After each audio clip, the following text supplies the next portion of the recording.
آج کی تازہ ترین صورتحال سے آپ کو آگاہ کرتا چلوں، اسرائیل ایک دہشت گرد ملک ہے اور اس کی پشت پناہی ہمیشہ امریکہ کرتا چلا آ رہا ہے۔ یہ بات 13 مئی کی ہے جب حماس نے اسرائیل پر راکٹ حملے کیے تو جوابی کارروائی میں اسرائیل کو چاہیے تھا کہ حماس کے اڈوں پر نشانہ کرتے، مگر انہوں نے ایسا نہیں کیا۔ انہوں نے شہری آبادی کو نشانہ بنایا، جس کی زد میں آتے ہوئے 6 افراد جاں بحق ہو چکے ہیں اور باقی 25 افراد زخمی ہو چکے ہیں۔ مکمل تفصیلات اس ویڈیو میں۔ اگر آپ میرے چینل پر پہلی مرتبہ آئے ہیں تو میرے چینل کو سبسکرائب کر دیں اور ساتھ لگے بیل آئیکن کو بھی پریس کر دیں تاکہ میری ہر آنے والی ویڈیو کا نوٹیفیکیشن آپ تک پہنچ سکے۔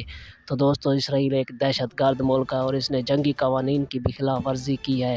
جنگی قوانین میں شامل ہے کہ کسی بھی شہری آبادی کو نشانہ نہیں بنایا جاتا، جبکہ اسرائیل نے شہری آبادی کو نشانہ بنا کر اپنا دہشت گرد ہونے کا ثبوت دیا ہے۔ دوسری طرف امریکہ بھی اس کی پشت پناہی کرتا ہے اور اس کا پول اسرائیلی اخبار نے کھول دیا ہے کہ اسرائیل نے شہری آبادی پر